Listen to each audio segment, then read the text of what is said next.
suppose one of the things I wanted to ask you first was this time last year, obviously we were talking about boxing not going ahead in January and potentially going ahead in February. I mean, could you imagine that in 12 months' time we're going through the same situation?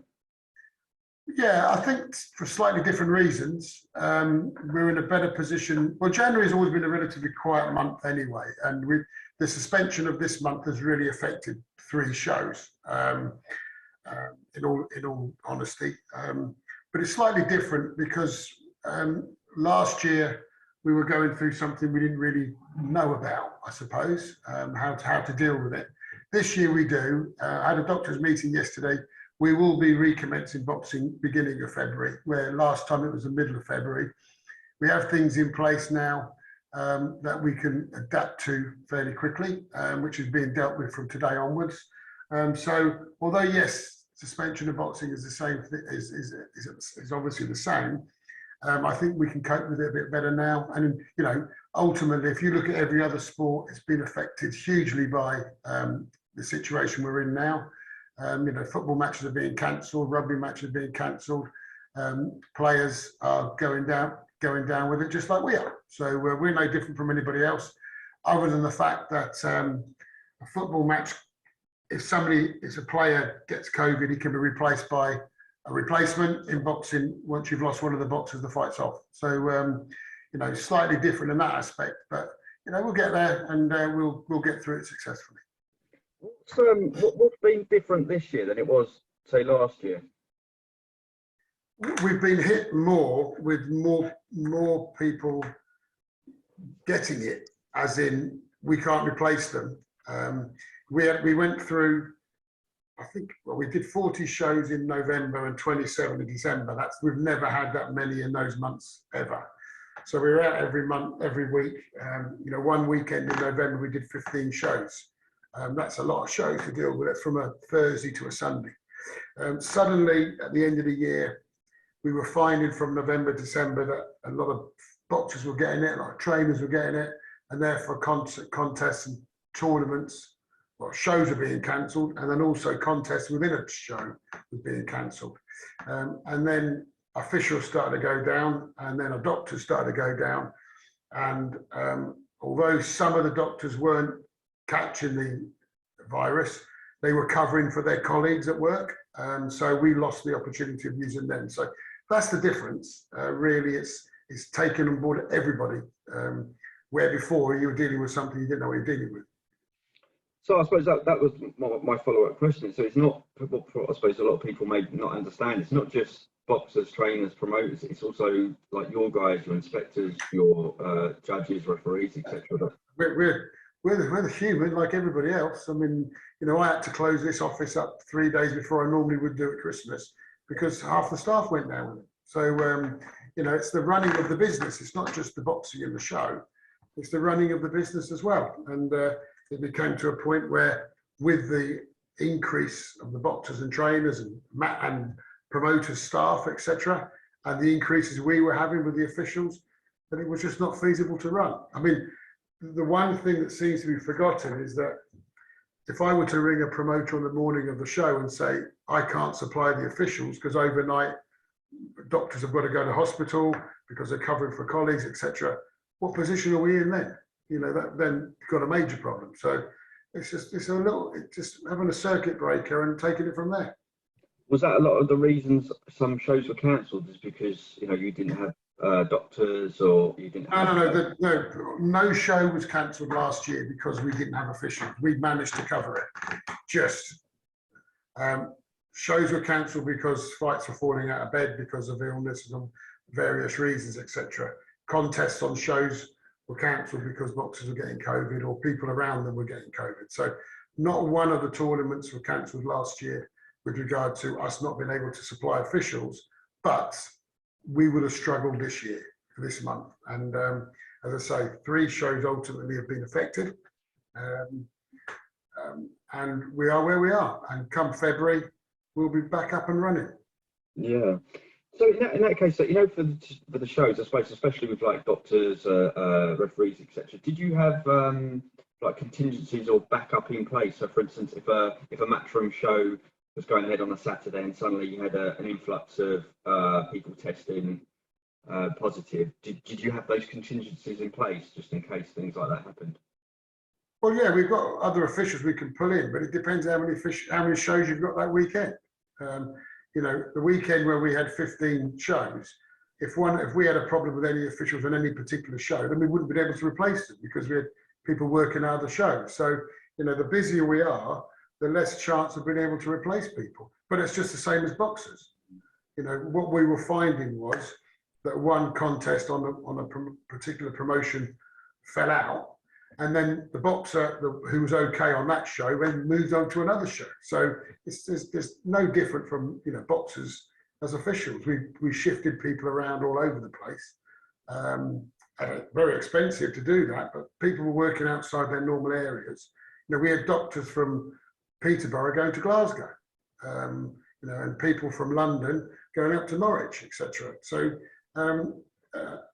and further afield, bringing people from Manchester down to Birmingham, which is two different areas.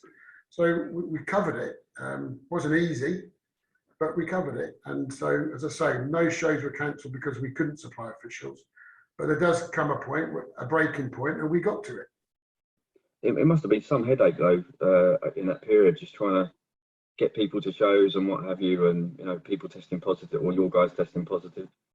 Yeah, of course, it's a headache, but there's always a headache on a Thursday and a Friday before shows. Things go wrong, and you're actually fighting fires a lot of the time. So, but we're used to that here, and luckily we've been all right. In regards to the cancelling for January, what I know last year, obviously you had to take medical advice. Was it similar this time round that you sought the medical advice and it was suggested that no boxing go ahead in January? Yeah, I mean, I deal with doctors on a regular basis on many aspects, etc. Obviously, been dealing with the doctors and the medical panel on our operational document from the beginning of the pandemic, when we first started, July the 10th, and whenever it was, in 20. So been dealing with them virtually every week, and I have one particular doctor I talk to nearly every day, and it became a point where they had concerns with regard to how things were moving on at the end of the last year. As I say, we had more, from November, December, we had more positive tests within the sport than we'd ever had. But mainly that was because we were having more shows than we'd ever had. So as well, the more shows you were having, the more testing you were doing, the more contact people had with individuals, etc. It's bound to go up. So yeah, I speak to them all the time, take their advice. You know, there's no point having the doctors listening to what they've got to say and ignoring it. They're the people who's got to do the hard work if something goes wrong in an evening. I suppose that being said, is January, just like the month of January, enough time for this to kind of calm down, or is it, you know, are you reviewing it on a week by week basis that potentially that, you know, it could go into February? No, we will be going. I had a doctor's meeting last night. We will be commencing from the 1st of February onwards. The doctors are quite happy that this thing is peaking, depending where they are, depending in their areas. You know, Northern Ireland's a bit behind London, etc. The rest of the country's a bit behind London. We are a nationwide organisation. If we start, we're going to start all over the country. But of course, if there's an issue in one particular area and we are told at that point we can't continue because of an increase in that area, then we'll have to look at that. But ultimately, we want to get going as soon as we can everywhere. I suppose the big fight was the Eubank Williams being at the end of January. Did you get much pushback from the promoters? As in, I know it's the end of January. Were they trying to still kind of keep it going for that date? The government have banned spectators, so there's everything in Wales is behind closed doors. So that fight would have been, if it took place, would have been behind closed doors. Now that contest is too good a contest to do behind closed doors. So therefore the promoter, our suspension had nothing to do with that fight being put back. If they can go early February and the Welsh government change their policy, which we hope they will, then it will go in February. If they don't, then the promoter has a very big decision to make to where that fight's going to take place. And that's not a decision I'd like to be making on behalf of the promoter, but that contest was not stopped because of the Boxing Board of Control. That was because the Welsh government have different restrictions in place than England. Yeah, you're right. I mean, that fight is a great fight. You know, it definitely needs spectators, and obviously it was kind of close to home for you guys as well, wasn't it? Yeah, but I mean, the last thing we want to do is go back behind closed doors. Behind closed doors was a means to an end to get the sport up and running, and it worked. But I think by the end of it, before we got the fans back in, we'd all had enough of behind closed doors. There's, you know, it's quite a sterile atmosphere, and it was great to get the fans back in. If we have to go back behind closed doors, then so be it. But I don't want to, and I'm fairly confident the promoters don't want to. And that contest needs fans. You know, that's a cracking bout, and it needs fans. Like all the ones in February needs fans. You know, Amir Khan and Kelbrook needs fans. Josh Taylor, Jack Catchell needs fans. They are great nights, and other promoters and small hall promoters need fans to help them cover their costs or make a little bit of profit. Yeah, going back to last year, I think it was July/August when Eddie and Frank first started putting on the shows behind closed doors. What for you guys, like what was the biggest challenges, you know, for your side of things, you know, behind closed doors? Well, a show is a show, really. We don't get involved with the spectators and the selling of a ticket. So ultimately, our procedures were in place, as in a normal tournament would be in place anyway. The things that were different was the protocols we had in place because of COVID, the testing procedures, etc., the PPE and whatever, and all the equipment that had to be worn by the doctors, etc. So they were the additional problems we had. Sourcing of that was a problem, obviously, because a lot of people were trying to do the same thing. But we got over it. But you know, we don't get involved in ticket sales, etc. Obviously, our income went down, but then everybody's income went down. You know, the promoters were spending a huge amount of money to get things going, and obviously we generate our finances from levies from the tournaments, etc., and license fees. Well, people weren't renewing the licenses, so they went down, and obviously the levies went down quite considerably because I had a conversation. I negotiated with the promoters what we were going to do to get the sport up and running, and everybody was quite happy with that. So we just wanted to get the sport back and make it relevant compared to other sports, keep the TV dates the best we could, and I think as an industry, we've been very successful doing that.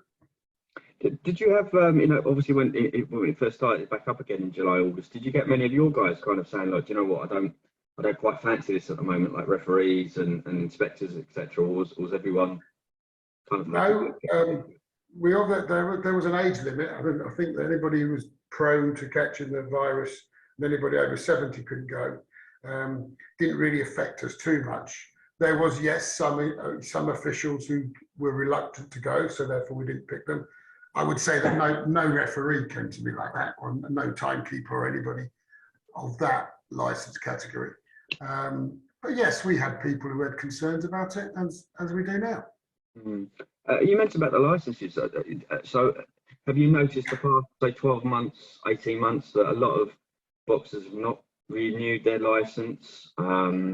You know, same with trainers and etc. Yeah, when boxing started behind closed doors, obviously not everybody was going to get the opportunity to box.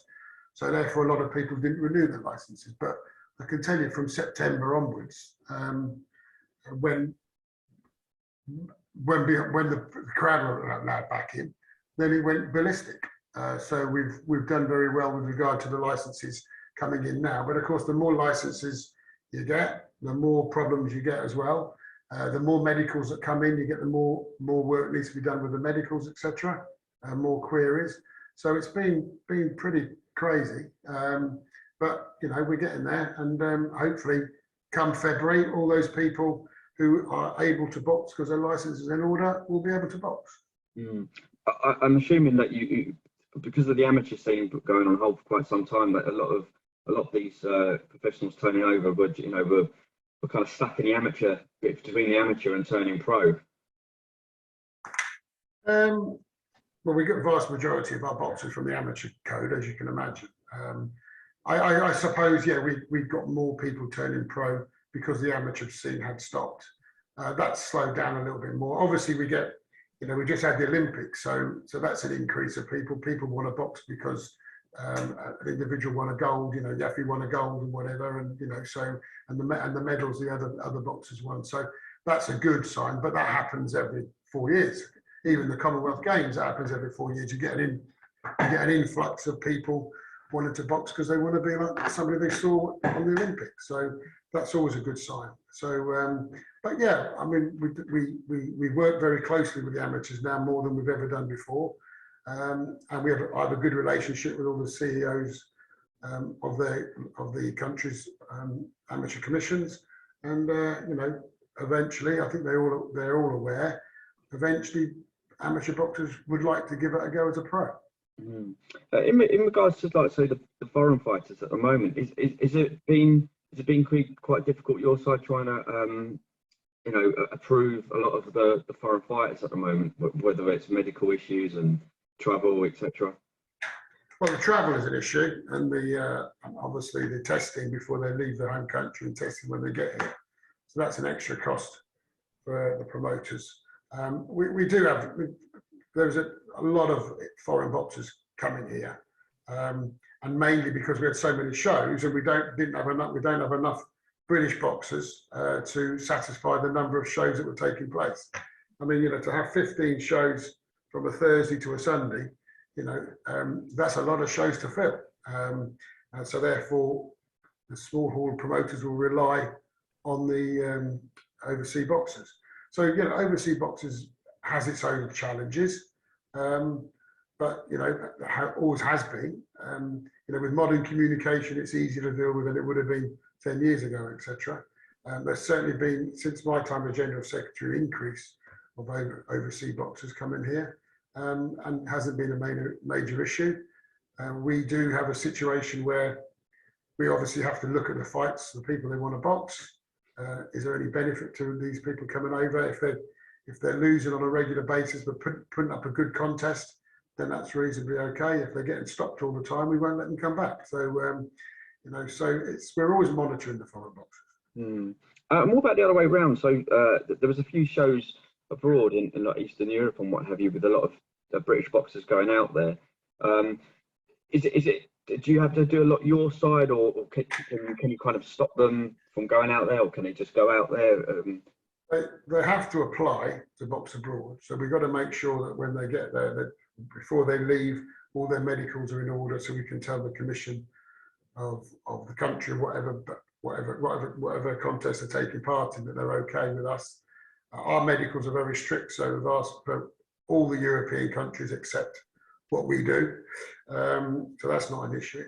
But yes, we've got to make sure that where they're going to, they'll be looked after reasonably well. I like to think we look after everybody very well. And I do think that sometimes people come back and say, Christ, we're completely different from where I've just been. I'd rather be here. So that's a nice compliment to make. But as long as we're satisfied they're looked after, and don't forget, the manager wants the fight to take place, and the trainer wants the fight to take place. And if we're satisfied that the opponent they're going to box is okay for them to box, we're happy for them to go. I suppose one person I was going to say, and I know he's not under license under you guys, Danny Williams, but I mean, in instances like that, does that kind of make you sad that these sort of fighters are kind of obtaining a license in a different country, but still fighting? I mean, I think he fought recently, didn't he, Danny Williams, and it's just kind of sad, really, isn't it? Yeah, I think it's very sad. We refused to license Danny Williams 10 years ago. I can't remember now, and we have notified the commissions when they've come to us asking about him, and we said we won't license him. We can't stop people licensing. I wish we could, because he shouldn't be. He's such a lovely man. He was such a good boxer. But this is a tough, rough sport, and what he's doing, he's not doing him any good. Yeah, no, it is. It's sad. You mentioned about you boxers are coming back and saying good things about like you guys and what have you. You guys probably go on social media, sometimes you see the good stuff and the bad stuff. Does the negative comments kind of do you look at that? Do you ever take those on board, or do you just kind of just ignore it to a certain extent, because you know what social media is like at the moment? I think I've said on numerous occasions, social media is a fantastic tool if it's used correctly, and I think that unfortunately it's abused. And if I took on board everything that was said about me on social media, I possibly wouldn't even come to work anymore. So no, I don't. All I know is that I try and do the best I can for the sport. And if people don't like that, they're entitled to vent their frustrations or their opinions. Doesn't make a lot of difference to me.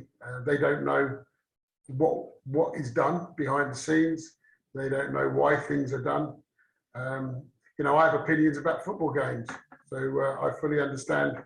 I fully understand what people think about what we do, etc., and contests and decisions. So, no, it doesn't bother me too much. Of course, if it's constructive and I can see the point of view, of course I'll listen to them. Absolutely, because people coming from a different angle is not helpful sometimes. And sometimes you can be stuck in the same thoughts and not realise what something like one little decision will make a difference down the road. So I fully understand that.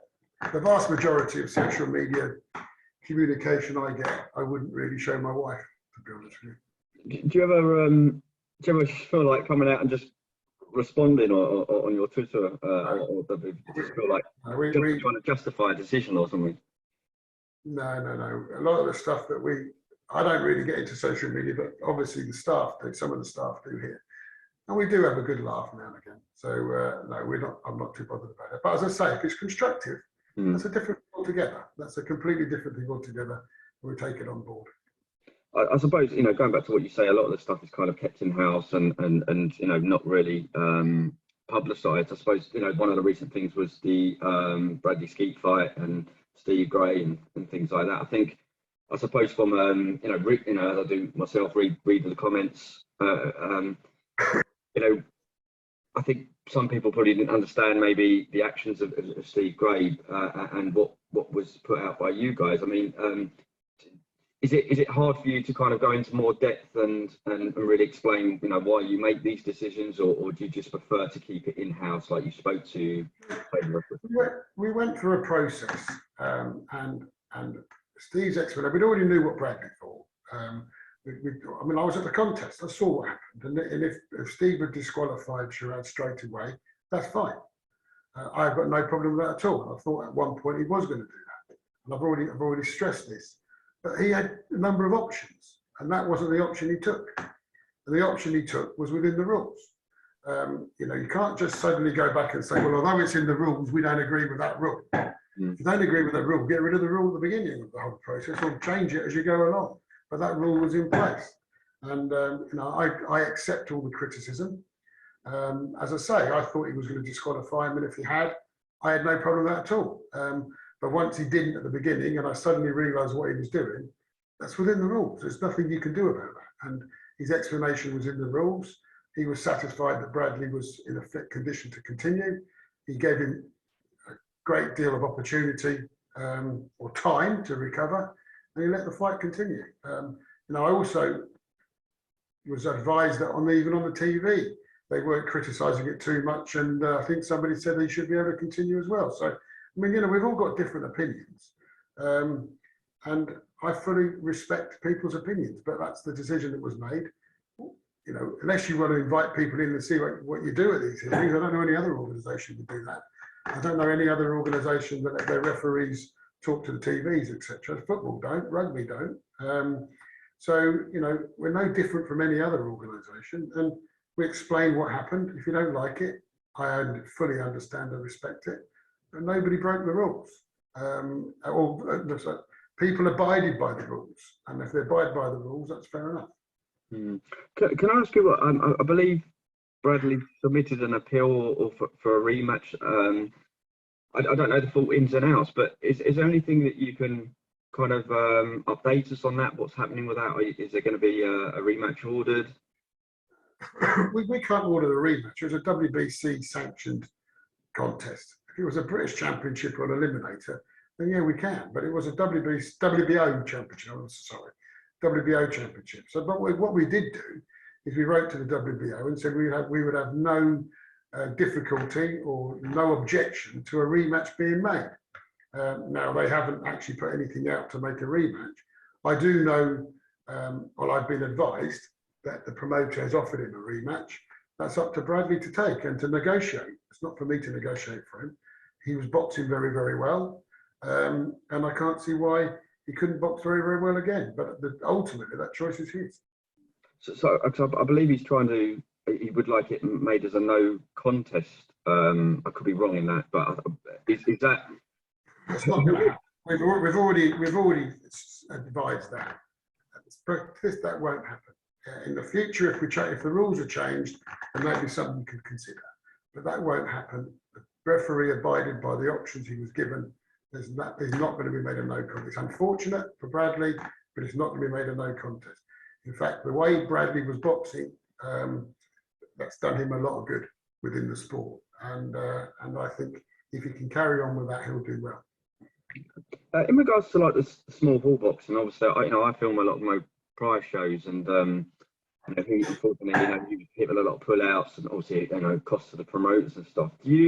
I remember speaking to you last time that I think you kind of advised small hall not really to, if you were a promoter, you wouldn't go ahead. Do you still kind of see that for the foreseeable few months that you probably advise small hall maybe to rethink about going just because of all the COVID cases going up, pullouts, costs? I think with the situation we're in now, it was different before, where you were putting people in bubbles, etc., and testing with the PCR and sticking them in a hotel room and then waiting for the results to come out and then sticking them in an area where they couldn't mix with the general public, etc. It's a different thing altogether now. So no, if a promoter wants to promote, it's up to them. It's expensive business, and sometimes I wonder why people would put on 12 fights instead of 8 fights or whatever, because I just can't see how they can make the money, but that's how they do. That's their choice to do that. And some of the things I see what people are spending on, that's their choice. Sometimes I don't see the need of that, but that is totally their choice. And no, I think if you want to promote, you promote. And as you can see, from 40 shows in November and 27 in December, people are promoting. Yeah. Would there be a limit on fights going forward for small hall? I know there was a York Hall, especially York Hall. There's a limit of 12 contests for all shows, and there's a limit at 10 at York Hall because of the facilities at York Hall. Okay, as in the changing rooms, like the etc. Do you think that will likely change come the summer? Or York Hall? Yeah. Unless they knock it down and rebuild it, no, I can't. Yeah, it's certainly a cherished old building, isn't it? Just in regards, it's to the judges and inspectors and stuff. Obviously, you said that you've had so many shows. How do you, as an organisation, how do you try and get more in, and how do people say that want to get involved in becoming a ref or judge, etc.? How would they do that?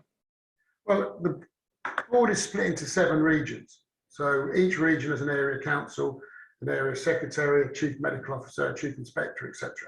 So if anybody's interested in working with the board or working as an official, they contact their area secretary or come through at this office first, and it's referred to the area secretary. A lot of people, the vast majority of the people we have working for us are what we call our inspectors, who are people at the shows, like our kind of police force, really, just checking everything's going okay, making sure the box is all right or whatever. And a lot of them are interested. A lot of people who apply to be a referee will become an inspector first to get a background of what we do, etc. So anybody can apply. They'd be interviewed by the relevant area council, and then find out the history in the sport, see if there's any history in the sport, why they want to be involved in these sort of things, and if they're deemed suitable as a referee, they'd be taken on as a trainee, do scoring tests to sit at ringside and scoring about over a period of a couple of years. These are reviewed all the time, but over a couple of years, maybe 18 months or 2 years, the area council will deem if they're suitable to move up to the next stage, which is practical, which is getting in the ring, refereeing about, in all intents and purposes, refereeing about, but with a class referee or a B class referee or a star class referee at ringside scoring the bout. You do that for a couple of years or so, maybe more. And if you're deemed suitable, you'd then be interviewed to be graded up to the B class, which is the lowest class other than the trainee that you can be as a referee. And then you work your way up. And if you're lucky enough to get to star class referee, that can take 15 years. So it's a long process, a long training process. And although we do have medical seminars, doctor seminars, doctor seminars, obviously, the medicals, and ring official seminars. And we have these days, we haven't had it for a while because of the circumstances the world is in, but we will be having one this year, I'm fairly sure, where we get all the referees, inspectors and timekeepers together and discuss the issues of the day and what's gone on over a period of time and how they would judge fights or how they would referee a fight. So it's an ongoing process. So if anybody's interested, just contact us. As I say, it's a long process, but if you're really keen, the opportunities are there. So you don't necessarily have to have boxing or an ex-pro or anything experience. You can just apply. No. A lot of our officials have never boxed. They've obviously got a love of the sport, as they wouldn't be interested in joining the thing. But no, you don't have to be an ex-boxer to be an official with a board. Some people say they don't think it helps at all because you've got a different viewpoint of how things work. I happen to be an ex-boxer, just where I am, but just by being where I am. So, but some of the referees we have never boxed. Would you like to see some more ex-boxers kind of get involved? Yeah, absolutely. We've had a number of ex-boxers recently interested. I think a lot of them don't realise how long it will take. But of course, I'm very interested in ex-boxers getting in any aspect, you know, timekeeper or inspectors. We've got a few ex-boxers inspectors, which is always good because they're experienced and they know how to deal with boxers because they've been there before. So absolutely. I hope so. Yeah, I hope so. Like I said, I film a lot of Mo Price shows, and he's had some cracking southern area fight elements. And for me personally, I think some of those fights are some of the best fights that you know, without us kind of filming them, you probably wouldn't see. You know, and you know, from a fan's point of view, I hope a lot more of those go ahead this year. No, we need the Mo Price of the world and Steve Goodwin and Carl Greaves and Steve Wood, etc. You know, we need these promoters, and you know, it's and Mark Dunlop over in Ireland and Sam Carnick and Ian Wilson in Scotland. You know, we need these, and they work extremely hard to get boxing up and running, keep it going, and boxing in their areas. And take my hat off to them because it's not easy, but they obviously love it. And what else would you do if you didn't love it?